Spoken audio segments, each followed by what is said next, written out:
Mais um áudio do livro Uma Vida com Propósitos. Hoje nós estamos no 23º dia. Como crescemos?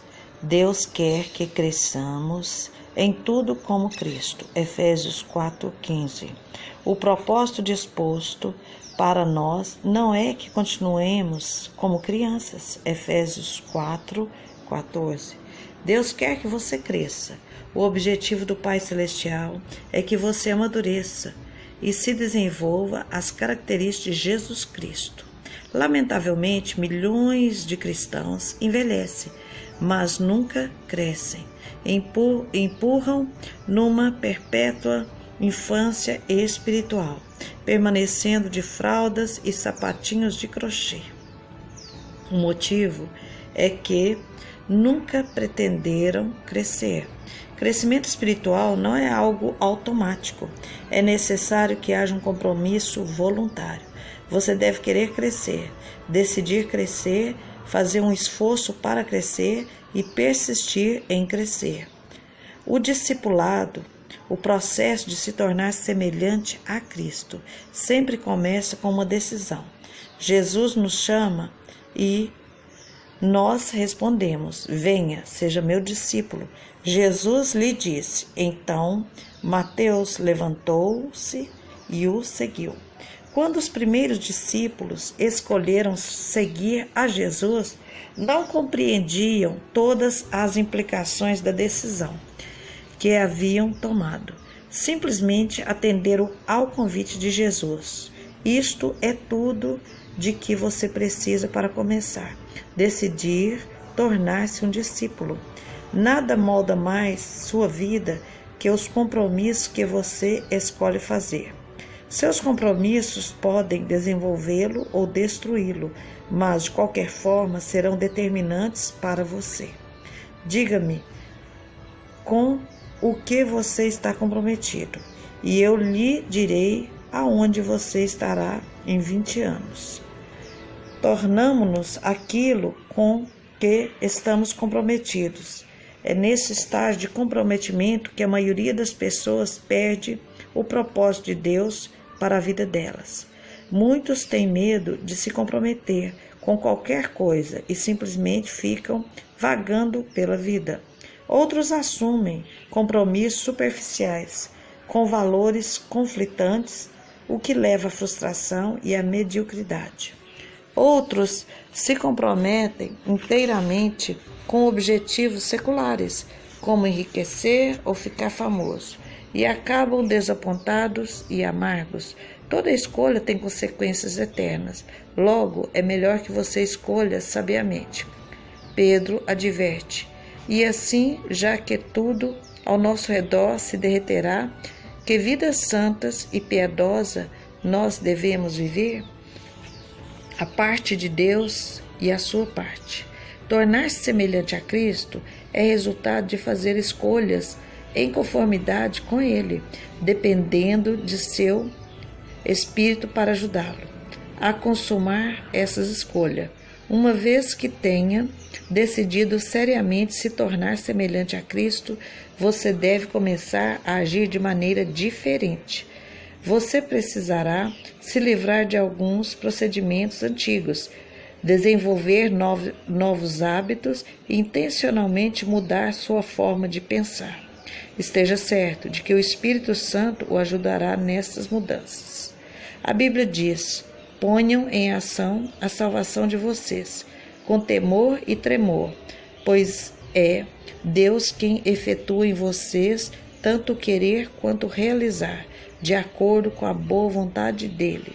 Esse versículo mostra as duas partes do crescimento espiritual. Ponham em ação e efetua em vocês. E ponham em ação é o nosso dever. E o efetua em vocês é o papel de Deus. Crescimento espiritual é o esforço de cooperação entre você e o Espírito Santo. O Espírito de Deus trabalha conosco e não apenas em nós. Esse versículo direcionado aos crentes não é sobre como ser salvo, mas sobre como crescer como crescer. Não trata de trabalhar pela salvação, porque você não pode somar nada ao que Jesus já realizou. Quando põe em ação seu corpo, você se exercita para desenvolvê-lo, não para conseguir um corpo. Quando põe em ação sua mente para resolver um quebra-cabeça, você já possui todas as peças. Sua tarefa é juntá-la. Fazendeiros trabalham a terra, não para a obter, mas para desenvolver o que já possuem. Deus lhe deu uma nova vida. Agora você é responsável por devolvê-la com temor e tremor. Isto significa levar seu crescimento espiritual a sério. Quando as pessoas são desleixadas com seu crescimento espiritual, isso demonstra que não compreendem as implicações eternas, como vimos nos capítulos 4 e 5, alterando seu piloto automático. Para mudar sua vida, você deve mudar sua forma de pensar. Por trás de tudo que você faz, há um pensamento. Todo comportamento é motivado por uma crença e toda ação é estimulada por uma atitude. Deus revelou isto milhares de anos antes de os psicólogos terem essa compreensão. Tenha cuidado com o que você pensa, pois a sua vida é dirigida pelos seus pensamentos. Imagine-se viajando em uma lancha, em um lago, com um piloto automático ajustado para o leste. Se você decidir dar a volta e rumar para o oeste, haverá duas formas possíveis de mudar a direção do barco. Uma forma é agarrar a roda do leme e forçá-la fisicamente a arrumar para o lado oposto do ajuste do piloto automático. Com pura e simples força de vontade, você poderá vencer o piloto automático, mas seria constantemente uma resistência. Seus braços acabariam por se cansar do esforço. Você soltaria a roda do leme e a lancha instantaneamente voltaria a rumar para o leste, da forma em que estava programada. É isso que acontece quando você tentar mudar sua vida com força de vontade. Você diz: vou me forçar para comer menos, fazer exercícios, deixar de me atrasar e de ser desorganizado. Assim, a força de vontade pode produzir mudanças em curto prazo, mas cria uma pressão interna constante, porque você não lidou com a causa básica. A mudança não é natural, então você acaba por desistir, sai da dieta e deixa de se exercitar. Você rapidamente retorna aos padrões anteriores, a uma forma melhor e mais rápida. Altere o ajuste do piloto automático, sua forma de pensar. A Bíblia diz: deixem que Deus os transforme em nova pessoa, mudando a maneira de vocês pensarem. Seu primeiro passo em direção ao crescimento espiritual é começar a mudar sua forma de pensar.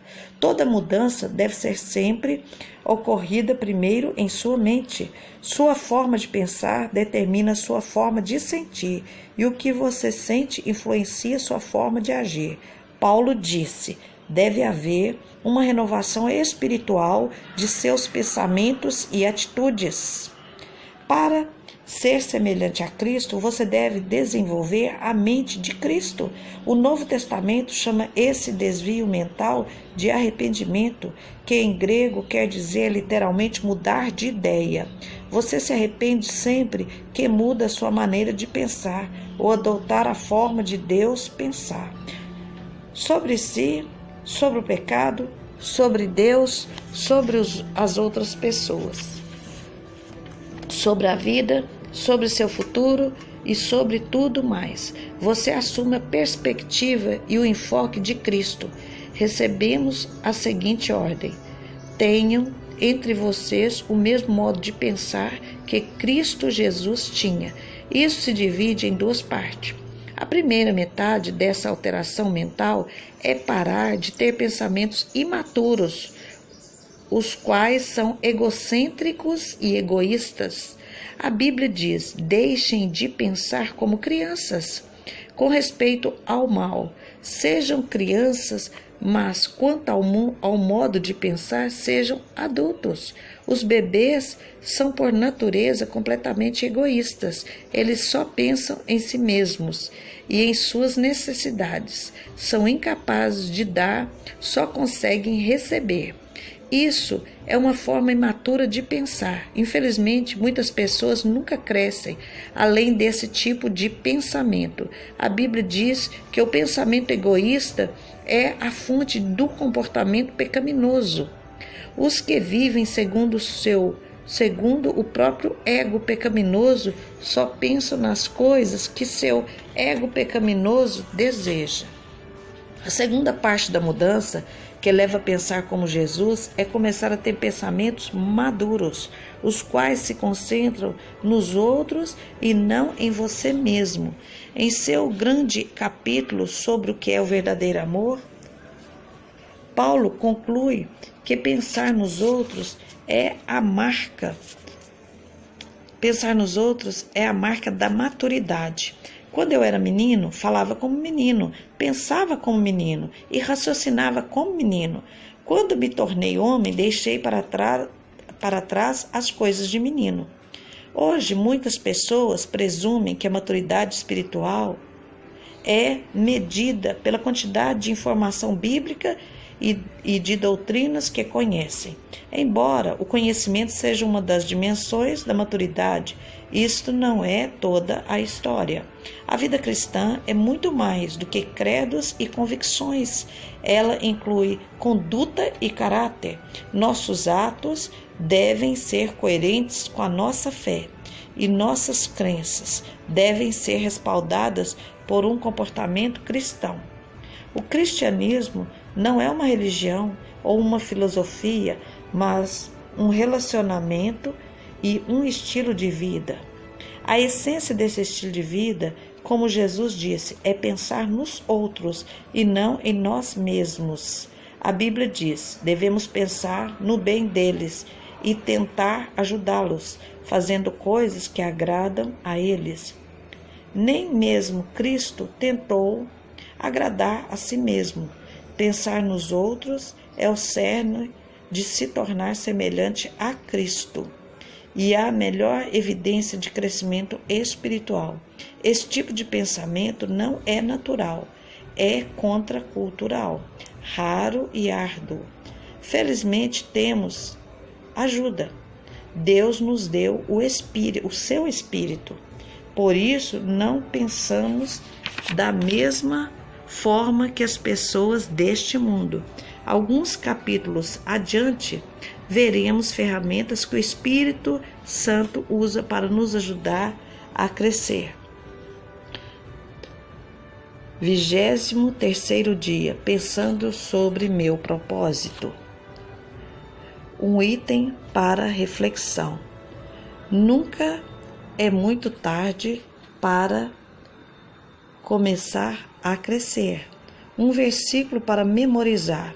Não vivam como vivem as pessoas deste mundo, mas deixem que Deus os transforme por meio de uma completa mudança da mente de vocês. Assim vocês conhecerão a vontade de Deus, isto é, aquilo que é bom, perfeito e agradável a Ele. Romanos 12, 2. Uma questão para meditar. Em que área preciso parar de pensar do meu jeito e começar a pensar do jeito de Deus? Tá aí. Mais uma reflexão, né? E espero que vocês tenham aproveitado o máximo, porque é maravilhoso, né? A gente conhecer mais sobre Jesus. Como eu disse em outras lições, a Bíblia é maravilhosa e temos que ler todos os dias, meditar nela. Mas livros também, né, nos ajudam na caminhada. É um esclarecimento maior. Eu creio que são homens e mulheres de Deus, né, pessoas que oram, buscam do Senhor E isso nos faz crescer e nos faz deixar de ser criança na fé. Amém? E o que mais vemos é isso, pessoas imaturas, né? Às vezes tem idade cronológica, às vezes tem muitos anos de crente, mas a vida espiritual é como de uma criança. Amém? Então, se você gostou, deixa aí seu joinha e compartilha esse vídeo. Uma forma de você evangelizar é compartilhando. E quem ainda não se inscreveu no meu canal, se inscreva, tá? Clique aí no inscrever-se e toque no sininho para que você receba notificações, tá? Isso é muito importante, porque quanto mais pessoas, né, tiver acesso a esses conteúdos, mais nós vamos crescer como igreja. Amém? Fique na paz, Glória Ribeiro.